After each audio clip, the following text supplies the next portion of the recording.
தன்னுடைய குடும்பத்தை விட்டுட்டு தன்னுடைய கணவனை புரிதல் இல்லாமல் பிரிஞ்சு வந்ததால் நர்மதான்ற பெண்ணுக்கு நேர்ந்த கொடூரம். நர்மதாவுடைய இல்லறம் கடந்த அந்த செக்ஸுவல் அல்ப சுகத்துக்கோசம் தன்னுடைய உயிரை இழந்திருக்காங்க. திருநங்கைங்களால் தொடர்ந்து ரவுடிஸ்கள் போல, அதாவது ஒரு நபரை எப்படியாவது தன்னுடைய வலையில் விழ வச்சு அவர்களை ஆள் இல்லாத நடமாட்டுக்கு இட்டுட்டு போயிட்டு கொலையே செய்கிறாங்க. ரவுடிஸ் எல்லாம் உள்ளே பூந்து ஒரு திருநங்கை தன் கண்ட்ரோலில் எடுத்துகிட்டு நம்ம பார்த்துக்கலாம், நம்ம என்ன வேணாலும் பண்ணலான்ட்டு சில கஞ்சா போதை மாத்திரைக்கு எதிராக சில பேர் விபச்சாரமே திருநங்கைகளை வச்சு பண்ணுறாங்க. இப்போ ஒரு திருநங்கை வந்து புதுசாக ஒரு 13-14 வயசில் ஒரு பையன் மாறுறான். அந்த திருநங்கைகளை ஒரு வீட்டில் எடுத்துட்டா இன்னொரு வீட்டில் எடுக்கக்கூடாது. அப்படி அந்த வீட்டில் இருக்கவங்க கிட்டேருந்து அதில் இருக்கக்கூடிய திருநங்கைகள் இன்னொரு வீட்டில் எத்தனை போய் போட்டால் 2 டீமும் அடிச்சிக்கிறாங்க. திருநங்கைன்னா போலீஸ் கேட்க மாட்டாங்கன்னா மீறி போனால் ஒரு கொலை கேஸு, அந்த கொலை கேஸு லாஸ்ட்டில் வந்து ஃபைனலைஸ் ஆகி எஃப்ஐஆர் போட்டு சார்ஜ்ஷீட் போட்டால் கூட டிரான்ஸ்ஜெண்டர்ன்றப்போ அது ஒரு பெரிய விஷயமா போகாது. ரிஃப்ளெக்ட் நேயர்களுக்கு சமூக ஆர்வலர் சசிகுமாரின் வணக்கம். இப்போ இன்றைக்கி நம்ம பார்க்கக்கூடிய சப்ஜெக்ட் என்ன பார்த்திங்கன்னா, சென்னை மட்டுமல்ல தமிழகம் முழுவதும் ஒரு சில திருநங்கைங்களால் ஏற்படக்கூடிய பிரச்சனை தான். இப்போ பார்த்திங்கன்னா தீபன் குமார் என்ற ஒரு திருநங்கை நர்மதா என்ற பெண்ணோட இப்போ ஈரோடு மாவட்டத்தில் படுகொலை செய்யப்பட்டதை பற்றி தான் இப்போ நம்ம பேச போகிறோம். என்ன பார்த்திங்கன்னா, ஒரு நபர் ஒரு சின்ன வயசுலேருந்து ஒரு பாலினம் மாறுறாங்கன்றப்போ அவங்களுக்குள்ளே ஏற்படுற அந்த உடல் சம்மந்தப்பட்ட விஷயம் மாறுறப்போ அவங்க திருநங்கையாக ஆடுறாங்க. என்ன தான் திருநங்கையாக மாறினாங்க, ஒரு சில திருநங்கைகளுக்கு ஆண்கள்கிட்ட உறவு வச்சுக்கணும், பெண்கள்கிட்டையும் உறவு வச்சுக்கணுன்ற மாதிரி போயிட்டுருக்காங்க. அப்போ ஒரு சில திருநங்கைகள்லாம் இன்றைக்கி ஈரோடு மாவட்டத்தில் ஒரு பெண் தன்னுடைய குடும்பத்தை விட்டுட்டு தன்னுடைய கணவனை புரிதல் இல்லாமல் பிரிஞ்சு வந்ததால் ஏற்பட்டக்கூடிய விளைவுகள் பார்த்திங்கன்னா மிகப்பெரிய விளைவுகள், தன்னுடைய உயிருக்கே ஆபத்து ஏற்படக்கூடிய அளவில் இன்றைக்கி அந்த நர்மதான்ற பெண்ணுக்கு இன்றைக்கி வந்து நேர்ந்த கொடூரம். அந்த நர்மதான்னு ஒரு பொண்ணை வந்து ஒரு அடர்ந்த ஒரு காலி மைதானத்தில் இட்டுன்னு போயிட்டு இந்த திருநங்கை வந்து தீபன் குமார் என்றவர் படுகொலை செய்யப்பட்டுகிறார். இன்றைக்கி பார்த்திங்கன்னா இந்த விஷயம் மிகப்பெரிய அளவில் வைரல் ஆகுது. இப்போ பார்த்திங்கன்னா இந்த படுகொலை செய்யப்பட்ட நர்மதா என்ற பெண்ணை பற்றி பார்க்கலாம்.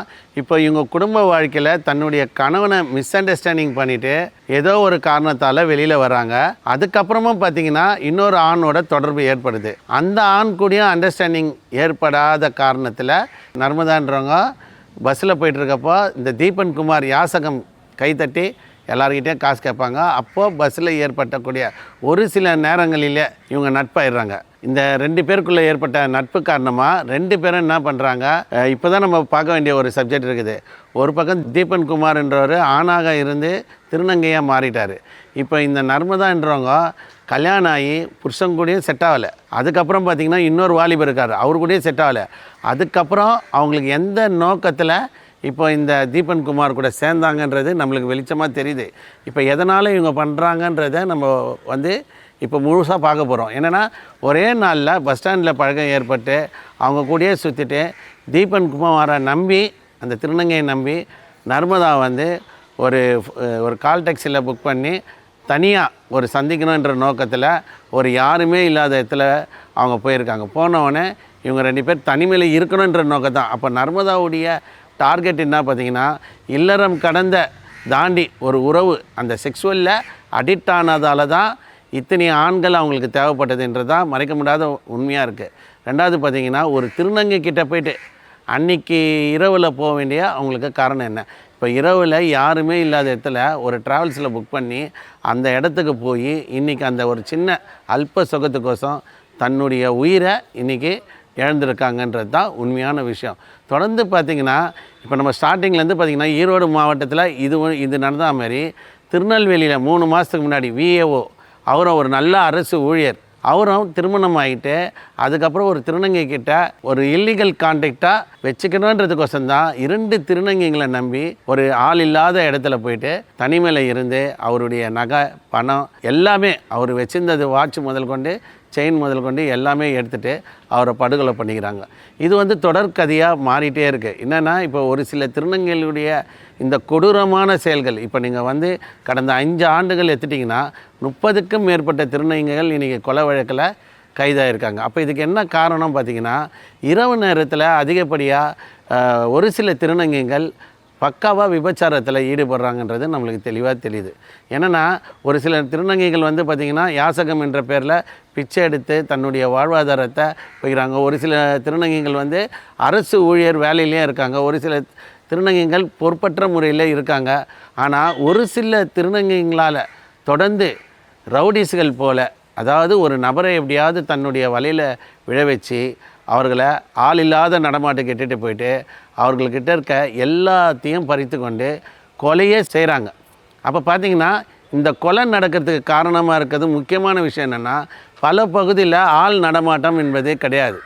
அந்த ஆள் நடமாட்டம் இல்லாத ஒரு விஷயத்தை திருநங்கைகளாக இருக்கட்டும், ஒரு ஆணாக இருக்கட்டும், இதெல்லாம் வந்து ஒரு குடிபோதையில் இருக்கக்கூடிய கஞ்சா போதையில் இருக்கக்கூடிய நபர்கள் ஒரு ஆள் நடமாட்டம் இல்லாத இடத்துல தனக்கு சாதகமான விஷயத்தை கொலையை கூட பண்ணுறதுக்கு துணிஞ்சிருக்காங்கன்றது இந்த காணொலி மூலமாக தெரியுது. என்னென்னா பார்த்திங்கன்னா, நர்மதான்றவங்க இந்த விஷயத்தில் இப்போ இன்றைக்கி உயிரே போயிருக்கு. இந்த உயிர் வந்து யார் தருவா? இந்த பாதுகாப்பற்ற சூழ்நிலையில் பெண்கள் தங்களை பார்த்து கொள்ளாமல் சில பேரை நம்பி சில நிமிஷம் பழக்க வழக்கங்கள்லேயே இன்றைக்கி அவங்களுடைய உயிர் வந்து அந்த இடத்துல காப்பாற்றக்கூட முடியாத அளவுக்கு இருக்க இடத்துல போய் தன்னை வந்து மாட்டிக்கிறாங்க. இப்போ இதேமாரி பார்த்திங்கன்னா தமிழ்நாட்டில், ஆனால் குறிப்பாக சென்னையில் மட்டும் பார்த்திங்கன்னா திருநங்கைகளுடைய செல்வாக்குன்றது அதிகப்படியாக இருக்குது. தங்களுக்கு ஒரு பிரச்சனைன்னா காவல் நிலையத்தில் போயிட்டோ இல்லை கமிஷனர் அலுவலகத்தில் புகார் கொடுத்தாங்களா, அந்த புகாரை முறையாக விசாரிக்க மாட்டுறாங்க. ஏன்னா அவங்களுக்குள்ளே திருநங்கைகளுக்குள்ளே இருக்கிற பிரச்சனையாக இருக்கட்டும், திருநங்கைகளுக்கு எதிரான ஒரு பிரச்சனை ஒரு ஆணோ இல்லை ஒரு பெண்ணுக்கிட்டே இருக்கட்டும், திருநங்கைகளுடைய பிரச்சனையை இந்த காவல்துறை அதிகாரிகள் முறையாக விசாரிக்க மாட்டுறாங்க. ஏன்னா அதுவே வந்து என்னென்னா, ஒரு சில திருநங்கைகளுக்குள்ளே ஏற்படுற பிரச்சனையை நடுவில் ரவுடிஸ் எல்லாம் உள்ளே பூந்து ஒரு திருநங்கை தன் கண்ட்ரோலில் எடுத்துகிட்டு நம்ம பார்த்துக்கலாம், நம்ம என்ன வேணாலும் பண்ணலான்ட்டு சில கஞ்சா போதை மாத்திரைக்கு எதிராக சில பேர் விபச்சாரமே திருநங்கைகளை வச்சு பண்ணுறாங்க. அப்போ என்னென்னா, இந்த மாதிரி நடந்துகிட்ருக்கப்போ திருநங்கைகள் என்ன பண்ணுறாங்க, திருநங்கைகளுக்குள்ளேயே அடிச்சுக்கிறாங்க. இப்போ ஒரு திருநங்கை வந்து புதுசாக ஒரு 13-14 வயசில் ஒரு பையன் மாறுறான், அவனை திருநங்கையாக எடுக்கணும்னா எந்த வீட்டிலேருந்து எடுக்கணும், யார் முதல்ல போடணும், அவன் மேலே வந்து ஒரு போட்டுருவாங்க எங்கள் வீட்டில் இனிமேல் இருக்காங்கன்ட்டு. அந்த மாதிரி சென்னையில் பல வீடுகள் இருக்குது, ஒரு 20 25 வீடுகளுக்குள்ளே இருக்குது. அந்த திருநங்கைகளை ஒரு வீட்டில் எடுத்துட்டா இன்னொரு வீட்டில் எடுக்கக்கூடாது. அப்படி அந்த வீட்டில் இருக்கவங்க கிட்டேருந்து அதில் இருக்கக்கூடிய திருநங்கைகள் இன்னொரு வீட்டில் எடுத்துன்னு போய் போட்டால் 2 டீமும் அடிச்சிக்கிறாங்க. அப்போது இந்த 2 டீம் அடிக்கிறப்போ பப்ளிக் நியூசன்ஸ் எவ்வளோ ஆகுது தெரியுங்களா? ரோட்டில் நிறையா ஒரு 50 திருநங்கை நின்றுட்டு ஸ்டேஷன் வாசல்லையும் சரி, பப்ளிக்கில் அந்த திருநங்கைங்களோட வீட்டாண்டியும் சரி, பொதுவாகவே பார்த்திங்கன்னா இது வந்து ஒரு பெரிய அலப்பறையாக இருக்குது. அதை வந்து காவல்துறை முறையாக முதலியே விசாரிச்சுட்டு இருந்தாங்க வச்சுங்களேன், அந்த மாதிரி நிகழ்வு நடக்காது. 2வது, காவல்துறை கமிஷனர் அலுவலகத்திலே 3000 திருநங்கைகள் ஒன்று சேர்ந்தாங்க. ஆனால் அன்றைக்கி அந்த புகாராக கூட ஒரு அலட்சியமாக ஆக்கிட்டாங்க. இப்போ என்னென்னா, ஒரு காவல் நிலையம் வாசலிலே, கமிஷனர் அலுவலகத்துக்கு வாசல்லையே 3000 பேர் கூடுறாங்க. இப்போ நம்ம சாதாரண மனுஷன் போய் கூடனா ஏறு காவலர்களை வச்சு விரட்டுறாங்க. ஏன்னா இப்போ பெண் காவலர்களை வச்சு இந்த மாதிரி ஒன்று கூடக்கூடாது, 144 இந்த மாதிரி பண்ணிங்கன்னா அப்படின்ற ஆலோசனை திருநங்கைகளுக்கு ஏன் காவல்துறை தரமாட்டுறாங்க? இப்போ சாதாரண கமிஷன் ஆஃபீஸ்லேயே ஒரு 3000 பேர் திருநங்கைங்க இந்த 2 வருஷத்துக்கு முன்னாடி நடந்தது. அப்போது இந்த ஸ்டேஷனாண்ட ஒரு 50 திருநங்கை இருக்கிறப்போ அதை ஒரு இன்ஸ்பெக்டர் எப்படி ஹேண்டில் பண்ண முடியும், ஏசி டிசிலாம் எப்படி ஹேண்டில் பண்ண முடியும்? அப்போ என்னென்னா, கமிஷன் அலுவலகத்தாண்டியே இந்த மாதிரி நடக்கிறப்போ அவர் கம்முன்னு இருக்காரு. ஆனால் இப்போ ஸ்டேஷனாண்ட இருக்குன்னா நாங்கள் என்ன சார் பண்ணுறது, எஸ்ஓசி ப்ராப்ளம் அதிகமாகிடும் அப்படின்றாங்க. அதை விட்டுட்டு அந்த 2 வீட்டை சேர்ந்த யார் அடிச்சுக்கிறாங்களோ அவங்கள கூப்பிட்டு உட்கார வச்சு சமரசமாக பேசி அவங்களுக்குள்ளே பண்ணணும்.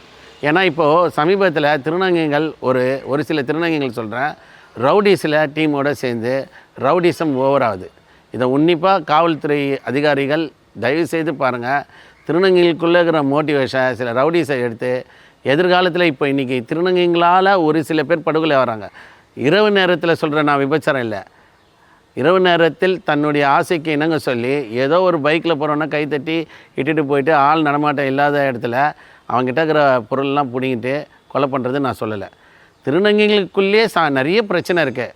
அவங்களுக்குன்னு ஒரு ஜென்ரல் மீட்டிங் மாதிரி ஒன்று வைக்கணும், கான்ஃபரன்ஸ் மீட்டிங் மாதிரி வச்சு இந்த மாதிரி நடக்கூடாது. இரவு நேரத்தில் இந்த மாதிரி விபச்சாரத்தில் ஈடுபடக்கூடிய திருநங்கை ஜமாத் வந்து கூப்பிட்டு கண்டிக்கணும். இந்த மாதிரி வந்து நிறைய புகார்கள் வருது. நிறைய பேர் இப்போ பாருங்கள், வெளியூருக்கு போகக்கூடிய ஒரு காதல் ஜோடி பஸ் ஸ்டாண்ட் நிற்கிறாங்க, அந்த பொண்ணை அடித்து அந்த 500 ரூபா பிடிங்கிட்டாங்க கோயம்பேட்டில்.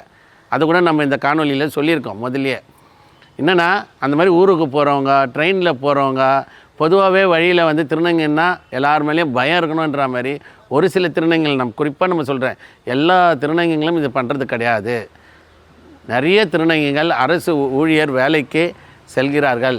எல்லா திருநங்கைகளும் அவங்கவுங்க யாசகம் கேட்குறாங்க. அவங்கவுங்க ஏரியாவில் யாசகம் கேட்டு பிழைக்கக்கூடிய திருநங்கை. ஒரு சில திருநங்கைகள் வசதியாக இருக்கிறவங்க ஃபினான்ஸ் பண்ணுறாங்க.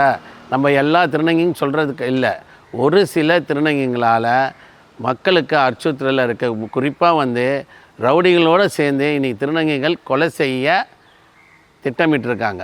அப்போ என்னென்னா, ஒரு கொலை நடந்த உடனே ஒரு திருநங்கையை போட்டு நம்ம கூப்பிட்டு பேசுகிறதோட எத்தனை கொலை, இப்போ நீங்கள் பெரும்பாக்கம் பார்த்திங்கன்னா கண்ணகி நகரில் சமீபத்தில் கூட ஒரு கொலை நடந்தது. அதை ஒரு திருநங்கை பண்ணாங்க. பெரும்பாக்கத்தில் ஒரு திருநங்கை அரெஸ்ட்டு. இப்போ பார்த்திங்கன்னா ஈரோடு, திருநெல்வேலி, பல மாவட்டங்களில் இப்போ திருநங்கைன்னா போலீஸ் கேட்க மாட்டாங்கன்னா மீறி போனால் ஒரு கொலை கேஸு. அந்த கொலை கேஸு லாஸ்ட்டில் ஃபைனலைஸ் ஆகி எஃப்ஐஆர் போட்டு சார்ஜ்ஷீட் போட்டால் கூட டிரான்ஸ்ஜெண்டர்ன்றப்போ அது ஒரு பெரிய விஷயமாக போகாது, அதை காம்ப்ரமைஸ் பண்ணிக்கலாம் என்ற எண்ணம் பல திருநங்கைகளுக்கு மத்தியில் இருக்குது. ஏன்னா ஒரு சட்டத்தின் மீது, இந்த சட்டத்துக்குள்ளே எல்லாருமே ஒன்று தான். டிரான்ஸ்ஜெண்டருக்குன்னு தனி சட்டம் கிடையாது. அப்படி இருக்கிறப்போ டிரான்ஸ்ஜெண்டரில் ஒரு சில விஷயம் ஒரு சில பேர் பண்ணுறதால, குறிப்பாக சென்னையில் இன்றைக்கி நடக்கக்கூடிய விஷயம் பார்த்திங்கன்னா, நிறைய திருநங்கைகளை வச்சு சமூக விரோத செயல்களை சில பேர் செஞ்சிட்ருக்காங்க. அதை உடனே காவல்துறை கண்காணிக்கணும். ஒரு திருநங்கைகளுடைய பேர் ஒரு சமூக விரோத செயல் செய்யக்கூடிய அந்த திருநங்கை பேர் வருதுன்னா சட்ட ரீதியாக இன்னும் நடவடிக்கை எடுக்கணுமோ எடுக்கணும். அவங்க பின்னாடி இருக்கக்கூடிய அந்த ரவுடிஸையும் அரெஸ்ட் பண்ணணும். இது போல் கொலைகள் தடுக்கலாம். ஏன்னா இப்போ சென்னையில் இன்றைக்கி நம்மளுக்கு பரவாயில்ல. இப்போ நீங்கள் கோயம்பேடுக்கு மார்க்கெட்டுக்கு பஸ் ஸ்டாண்டுக்கு முன்னாடி பார்த்திங்கன்னா நிறைய இடத்துல காலியான பிளேஸ் இருக்குது. இரவு நேரத்தில் அங்கே பண்ணிகிட்ருக்காங்க. செக்ஷுவல் ஆக்டிவிட்டீஸ் நிறைய இருக்குது. இதை கண்காணிக்கணும். K10 K11 காவல் நிலையத்துக்கு உட்பட்டு கோயம்பேடு பஸ் ஸ்டாண்டாண்டியே பார்த்திங்கன்னா பக்கத்தில் காலி இடம் இருக்குது. பஸ் ஸ்டாண்டு பக்கத்துலேயே இரவு நேரத்தில் 20க்கும் மேற்பட்ட திருநங்கைகள் இருக்காங்க. அதுக்கு ஆப்போசிட்டில் அப்படியே பார்த்திங்கன்னா அந்த பார்க்கை ஒட்டி அந்த இடத்துல இருக்காங்க. இப்போ மதுரவாயில் பைபாஸில் ஹைவேஸில் போகக்கூடிய நபர்களுக்கு உயிர்களுக்கு ஆபத்து இல்லை. என்னென்னா வழியில் நின்றுட்டு அந்த டோல்கேட் ஆண்டேருந்து ஆரம்பிக்கிறாங்க. டோல்கேட் ஆண்டியே தினந்தோறும் ஒரு 10க்கும் மேற்பட்ட திருநங்கைகள் நிற்கிறாங்க. யாசகம் கேட்குறவங்கள நம்ம சொல்லலை. இந்த மாதிரி விபச்சாரம் பண்ணக்கூடிய அந்த திருநங்கைகளை அரசாங்கம் நடவடிக்கை எடுக்கணுன்றது தான் நம்ம சொல்கிறோம். இப்போ பார்த்திங்கன்னா பைபாஸ் அந்த அதுக்கப்புறம் பீச்சு, மெரினா கடற்கரை, ஆசியாவின் மிகப்பெரிய விபச்சார விடுதியாக மெரினா கடற்கரையை மாற்றிட்டுருக்காங்க. என்னென்னா பார்த்திங்கன்னா அந்த மெரினா கடற்கரையில் பல திருநங்கைகள் அந்த இருட்டு ஓரத்தில் நடக்குது. லாஸ்ட்டு அந்த மெரினா ஸ்விம்மிங் பூல் ஆண்ட பின்பக்கம் பார்த்திங்கன்னா ஒரு 20க்கும் மேற்பட்ட திருநங்கைகள் விபச்சாரத்தில் ஈடுபடுறாங்க. ஸோ காவலர்கள் இதெல்லாம் இப்போ இது வரைக்கும் பார்த்திங்கன்னா இதெல்லாம் ஒரு அசால்ட்டாக எந்த ஒரு சட்ட நடவடிக்கை எடுக்கலை. நம்ம சொல்கிறது விரட்டி அடிங்க. எந்த இடத்துல நிற்கிறாங்களோ அங்கே விபச்சாரம் பண்ணாமல் விரட்டி அடிக்க வேண்டியது தான் நம்மளுடைய கோரிக்கை. அதாவது இரவு நேரத்தில் விபச்சாரம் செய்யக்கூடிய திருநங்கைகள் மீது கருணை காட்டாதீங்க. இப்போ மெரினா கடற்கரை ஆரம்பித்து நீங்கள் பார்த்தீங்கன்னா டாக்டர் ராதாகிருஷ்ணன் சாலை அந்த ரோடு, அப்புறம் கத்தீட்ரல் ரோடு, அப்படியே திருமலி பிள்ளை ரோடு, அப்புறம் ஹபீபுல்லா ரோடு, அப்படியே வந்தீங்கன்னா நுங்கம்பாக்கம் ரோடு, அப்படியே இவங்களுடைய நெட்வொர்க் பார்த்திங்கன்னா அப்படியே போயிட்டே இருக்குது. டி நகர் அப்படியே போயிட்டு பைபாஸில் போய் முடியுது. இப்போ என்னென்னா இதுபோல் சமூக விரோதிகள் செயல்களை தடுக்க ஏற்கனவே பார்த்திங்கன்னா வள்ளுவர் கோட்டத்துலேயும் திருநங்கைகளால் அதிகம் பிரச்சனை. வள்ளுவர் கோட்டை சிக்னல் ஆண்ட. ரெண்டாவது பார்த்திங்கன்னா மேத்தா நகர் பஸ் ஸ்டாப் அம்ஜிகரையில் ஒரு திருநங்கை டிராஃபிக் போலீஸ்காரன் வன்மையாக பேசி தமிழ்நாடு அளவில் அது மிகப்பெரிய ட்ரெண்ட் ஆயிடுச்சு. அதனால் இப்போ நர்மதா போன்ற பெண்கள் சில மணி நேரத்தில் தன்னுடைய உயிர் போனதுக்கு காரணமாக இன்றைக்கி இந்த சப்ஜெக்ட் எடுத்து பேசுகிறோம். ஆனால் தீபன் குமார் மாதிரி இருக்கக்கூடிய திருநங்கைகள், குறிப்பாக நம்ம சொல்கிறது ஒரு சில திருநங்கைகள் தான் சொல்கிறோம். தீபன் குமார் போன்ற ஒரு சில திருநங்கைகளால் ஒரு தீபன் குமாரை நம்ம பார்க்கணும். இந்த மாதிரி 1000 தீபன் குமார் இரவு நேரத்தில் 10 மணிக்கு மேலே காலையில் 6 மணி வரைக்கும், இன்க்ளூடிங் இந்த மூலக்கடை சிக்னல்லேருந்து பைபாஸ் இந்த பக்கம் ரெடில்ஸ் வரைக்கும் நிறைய இடத்துல திருநங்கைகள் இருக்குது. இந்த இரவு நேரத்தில் பண்ணக்கூடிய இதுபோல் திருநங்கைகளை கைது செய்து ரிமாண்ட் பண்ணணுன்றது தான் நம்மளுடைய இந்த காணொலியில் நம்ம பார்க்குறோம். இனியும் இந்த அரசாங்கம் வேடிக்கை பார்க்கக்கூடாது. எல்லா மக்களுடைய உயிருக்கு பாதுகாப்பு தரணும். இப்போ தப்பு தான் அந்த பொண்ணு நர்மதா ஒரு திருநங்கையை நம்பி, தீபன் குமார் என்ற ஒரு திருநங்கையை நம்பி பண்ணது முற்றிலும் தப்பு. முதல் கணவர் தன்னுடைய ஆசைக்கு இனங்களை ஏதோ ஒரு கருத்து வேறுபாடு, இரண்டாவது ஒரு நண்பர் கூட பழகுறாங்க, அவரும் செட் ஆகலை, ஏதோ ஒரு காரணத்தை அவங்க தேடின்னு போன ஒரு விஷயம் இன்றைக்கி ஒரு திருநங்கை மூலமாக கொலையில் போய் முடிந்தது தான் இந்த ஸ்டோரியாக பார்க்குறோம். மீண்டும் அடுத்த இதில் பார்க்குறோம். எனக்கு வாய்ப்பு கொடுத்த ரிஃப்ளெக்ட் நேயர்களுக்கு நன்றி சொல்லி முடிச்சுக்கிறேன்.